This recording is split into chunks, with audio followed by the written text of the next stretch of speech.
وأشهد أن سيدنا ونبينا محمدا عبده ورسوله.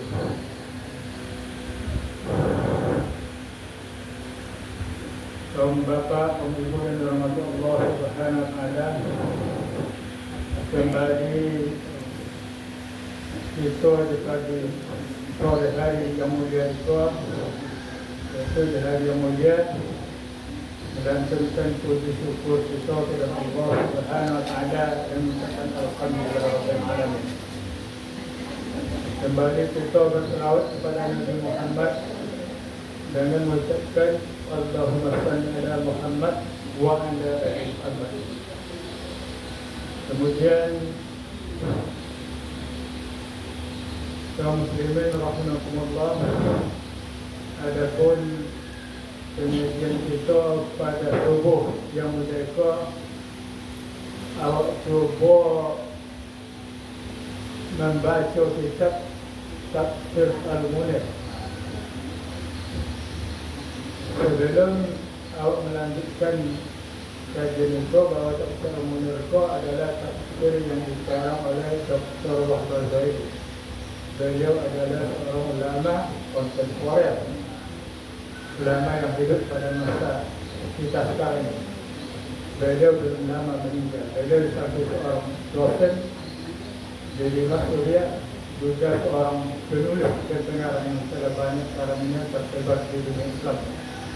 Bahkan salah satu karangannya itu adalah Tafsir Al-Munir, yang ditafsirkan yaitu 30 juz.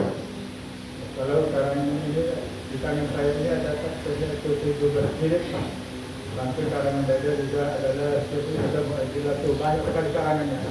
Dan beliau telah mewafatkan dirinya, telah menginfakkan dirinya untuk perjuangan Islam dan juga dalam meninggikan kalimat-kalimat Allah Subhanahu wa taala. Jadi bapak-bapak, ibu-ibu dalam Allah Subhanahu wa taala, maka malam yang pertama itu kajian awak adalah awak mulai berbicara secara berusul, itu dari surat Al-Insyirah.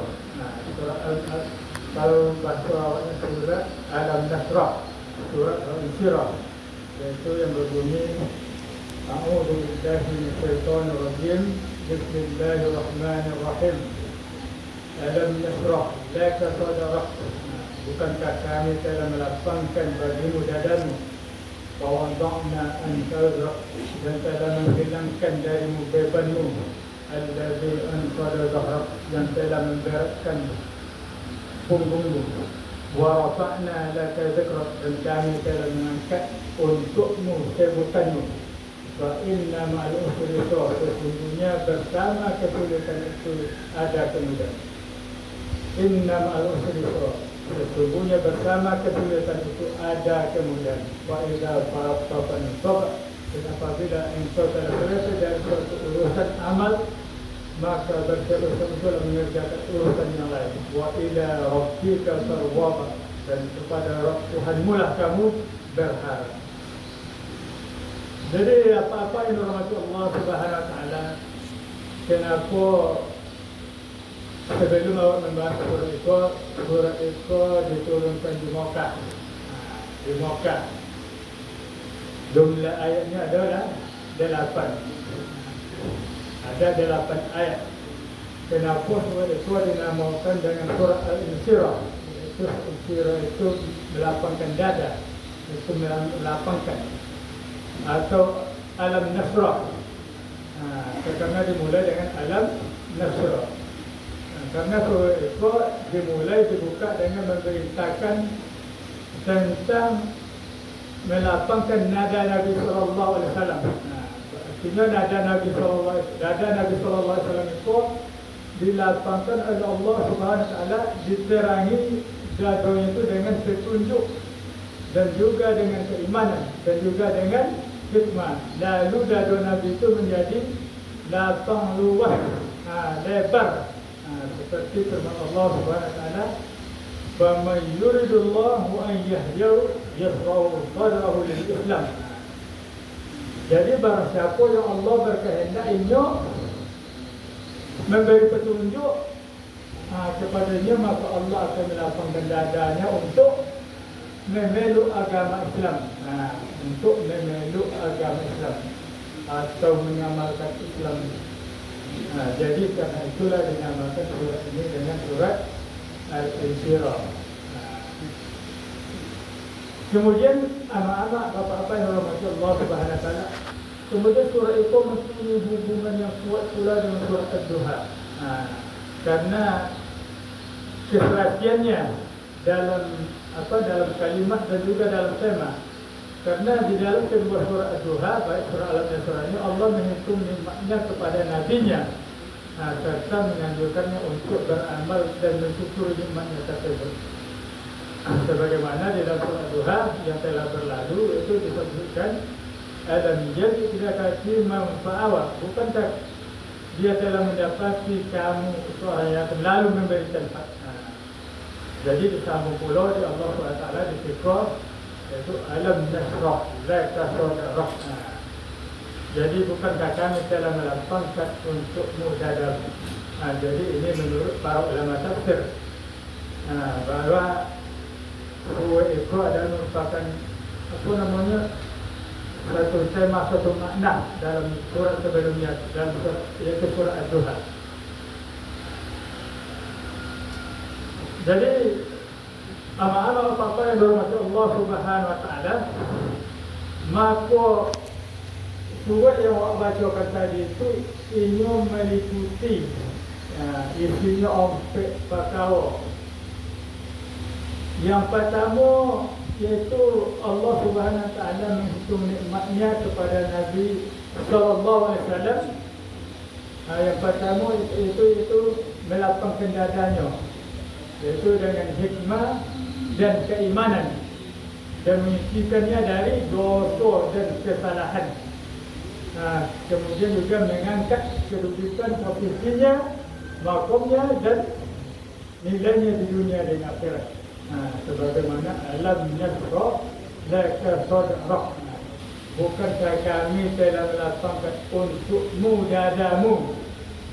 Kemudian dan kami telah wawadokna anka wizrak, dan kami telah menghilangkan daripada kamu beban kamu, allazi anqadha dhahrak, yang telah memberatkan punggungmu, wa rafa'na laka dhikrak, dan kami juga telah mengangkat untukmu atau meninggikan bagimu sebutanmu. Jadi hal yang demikian itu adalah tujuannya untuk menghibur Nabi sallallahu alaihi wasallam, sekaligus juga untuk menyelamatkan beliau dari gangguan-gangguan yang sangat keras yang beliau terima dari kaum Quraisy ketika itu di Makkah dan juga Taif dan juga di berbagai tempat yang lain. Itulah yang pertama isi daripada Al-Insyirah tersebut. Yang kedua posisinya, yaitu Allah menjadikannya kepada beliau Nabi sallallahu alaihi wasallam untuk mempermudah kesulitan hal yang sulit dan juga melepaskan beliau dari kesusahan atau bencana, serta melenyapkan daripadanya berbagai cobaan dan ujian. Dan juga memberi kabar gembira kepada beliau tentang dekatnya pertolongan atas para musuh-musuhnya. Fa inna ma'al usri yusra, yaitu bahawa sesungguhnya bersama kesulitan itu ada kemudahan. Inna ma'al usri yusra, sesungguhnya bersama kesulitan itu ada kemudahan. Itu isi daripada surat Al-Insyirah yang kedua. Adapun isinya yang ketiga adalah Allah Subhanahu wa taala memintakan nabinya untuk tekun melaksanakan ibadah, dan juga bersiap-siap menyiapkan diri untuknya setelah menyampaikan risalah, yaitu risalah Islam, sebagai tanda rasa syukur kepada Allah Subhanahu wa taala. Sebagaimana di dalam tadi itu adalah iza faraqatan sabah, dan apabila kamu telah selesai dari urusan, maka kerjakanlah urusan yang lain atau tekadkan urusan yang lain. Itu daripada isi surat Al-Insyirah yang ketiga. Yang keempat adalah Allah Subhanahu Wa Taala memerintahkan kepada Nabi-Nya setiap segala sesuatu untuk bertawakal kepada Allah semata-mata dan berharap terhadap apa yang di sisinya. Sebagaimana firman Allah tadi, wa ila rabbika farghab, dan kepada Tuhan mula kamu berharap. Jadi itulah isi daripada surat Al-Insyirah. Ada 4 poin atau 4 hal. Jadi sekarang awak mulai dengan menafsirkan. Alam nasrah laka sadrak. Bukankah kami telah melapangkan bagimu dadamu?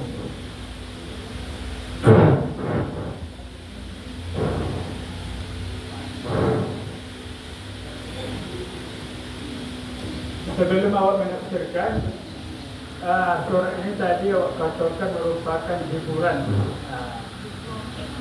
terhadap Nabi Sallallahu Alaihi Wasallam. Kenapa surat ini merupakan dikatakan surat yang menjadi hiburan? Karena Nabi Sallallahu Alaihi Wasallam di dalam menyampaikan risalahnya, beliau mendapati menghadapi tekanan dakwah. Sebagaimana juga di Makkah, mereka menghadapi tantangan dan tekanan dakwah dari kaum sendiri, kaum Quraisy. Kemudian beliau juga perlu ke Taif memberi dakwah.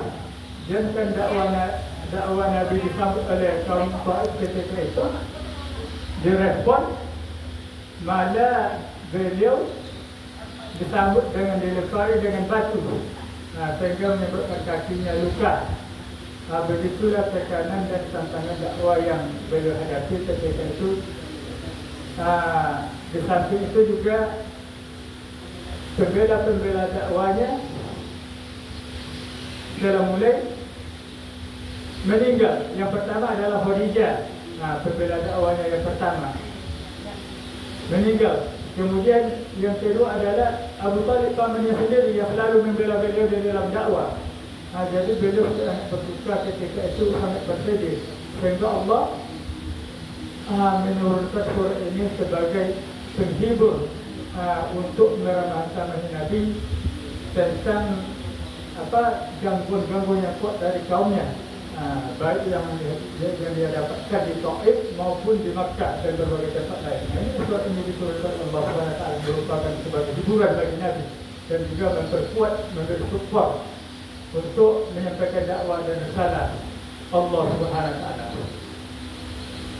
Jadi bapak-bapak, amak-amak yang dirahmati Allah SWT, alam nasrah laka sadrak, bukankah kami telah melapangkan untukmu dadamu?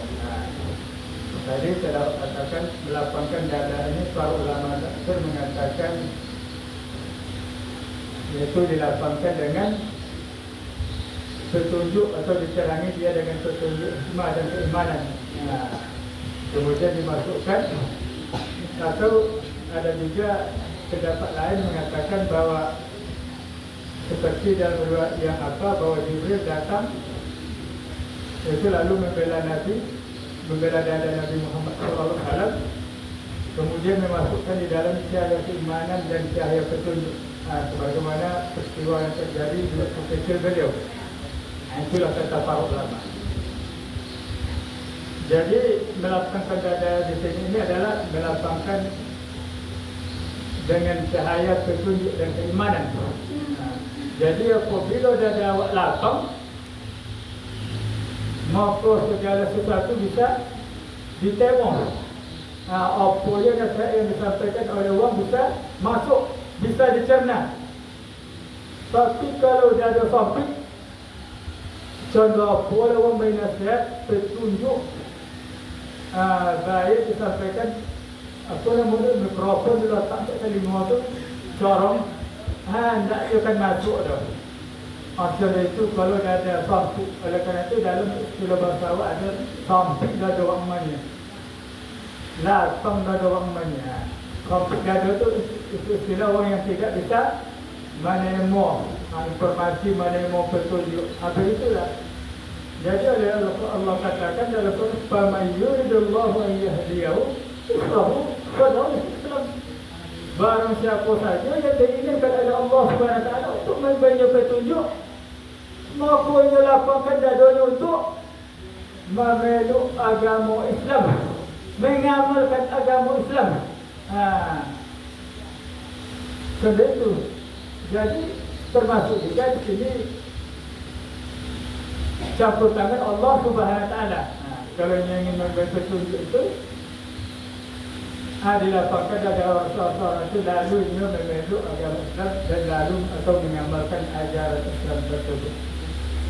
Contoh ambil di zaman Nabi, paman Nabi Abu Talib. Abu Talib cenderung apa adalah Nabi mengajaknya kepada Islam, padahal paman pun kerana dua-duanya sampai tidak amunya menemu petunjuk Nabi, tidak amunya menemu nasihat dari Nabi, sehingga akhirnya mati dalam kemusyrikan. Contoh itu orang sampai dada tersebut. Padahal beliau adalah paman Nabi sendiri, dan orang yang terdekat dengan Nabi, dia membela dakwah Islam, membela Nabi di dalam menyampaikan agamanya. Namun pada akhirnya beliau meninggal dalam keadaan kemusyrikan. Bahkan di terakhirnya diajak oleh Nabi mengucapkan mentalkinnya 2 kalimat syahadat, beliau tidak mau mengucapkannya, tetap juga berpegang kepada agamanya yang musyrik tersebut. Ambil pula contohnya Umar bin Khattab. Adanya masalahnya bisa menyebabkan ia masuk agama Islam, bisa menyebabkan ia mengucapkan 2 kalimat syahadat. Contohnya dibacakan oleh saudara perempuannya surat At-Taha yang pertama, lalu menyebabkan beliau masuk Islam sehingga menyatakan keislamannya dan langsung pergi kepada untuk menemui Nabi Sallallahu Alaihi Wasallam, mengucapkan atau menyaksikan bahawa dia telah masuk Islam dan mengucapkan 2 kalimat syahadat di hadapan Rasulullah, itu asyhadu an la ilaha illallah wa asyhadu anna Muhammadar Rasulullah. Kalau Allah ingin memberinya petunjuk sedikit saja, bisa menyebabkan dia masuk Islam, memeluk agama Islam, bahkan mengamalkan agama Islam. Jadi itu kalau Allah telah campur tangan di dalam memberi petunjuk itu, di dalam memberi petunjuk itu, sehingga dia bisa datang dari seseorang untuk menerima hidayah petunjuk agama ini atau memeluknya. Awak ambil dia contoh ini ada pada zaman apa? Pada zaman ini seorang turis dari Jerman. Dari Jerman ini ke Turki kan tidak menemukan hotel, betulnya. Tak menemukan hotel. Ayolah malam ke mana menginap. Tak dapat tempat menginap dah. Maka nantinya bertemu dengan sebuah keluarga, dengan rumah sebuah keluarga Muslim. Lalu beliau menyatakan dirinya untuk menginap di situ, tidur di sana. Lalu keluarga Muslim dari Turki tersebut mempersilakan beliau untuk untuk menginap dan tidur di rumahnya. Kemudian setelah tamu dari Jerman tadi, turis dari Jerman tadi menginap dalam tempat tidurnya, pada malam harinya beliau pergi tidur bersama keluarganya di sebuah pohon yang tidak jauh dari rumahnya. Kemudian setelah pagi hari, anda nampak itu tadi dia di dalam rumah kan? Inilah orang dalam rumah. Tak nampak malam berjaga kan? Hanya tengok paginya telah orang yang punya rumah tadi, keluarga Muslim dari Turki tadi, dia tidur bersama anak-anaknya di pohon yang ada di samping rumahnya itu. Ini saya merasa heran. Apa yang bisa membuat mereka seperti itu, sehingga mengutamakan tamu. Akhirnya bertanya kepada keluarga Muslim tadi, langsung dikopi ya, bahwa itu adalah merupakan perintah daripada agama kami, ajaran kami. Langsung ketika itu juga turut dari zaman tadi itu bersama istrinya menyatakan diri untuk memeluk agama Islam. Menyatakan diri masuk. Ini sedikit saja masalahnya kan. Kalau Allah Taala ingin memberi hidayah hanya dengan menginap di bawah seluruh orang Muslim. Lalu dia menyatakan dirinya untuk masuk kepada agama Islam ini. Demikian. Kalau Allah Taala ingin menghendaki seseorang memberikan hidayah petunjuk kepadanya atau untuk melapangkan dadanya dengan hidayah Islam, maka tak payah-payah dan seseorang tersebut akan mudah lapang dadanya untuk menerima Islam, masuk Islam, mengamalkan Islam. Jadi inilah dulu para bapak-bapak, amak-amak yang Allah Subhanahu wa taala. Besok nanti akan kita sambung daripada kajian kita atau kita daripada surah Al-Sirah ini.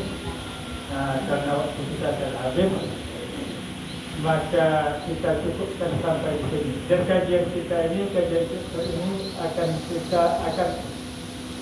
secara terbenar kita sambung. Yang ini baru yang kita tafsirkan ini merupakan ayat yang pertama baru, yaitu Alam Nasrah. Bukankah kamu Alam Nasrah, la taqdarah. Bukankah kamu dalam lapang untukmu dadamu. Besok akan kita sambung dengan ayat lain. Karena waktu di pagi ini tidak mungkin kita untuk berlama-lama membahasnya, karena kita di pagi ini sibuk. Ada juga lapor yang sakit, sibuk yang lain, mendesak dan segala macamnya. Waktunya singkat dan kita banyak kerja yang lain. Jadi kita cukupkan di sini. Saya mohon maaf atas segala kekurangan dan kesilapan. Dan terakhir berikut dengan demikian mengucapkan wabillahi taufiq wal hidayah. Assalamualaikum warahmatullahi wabarakatuh.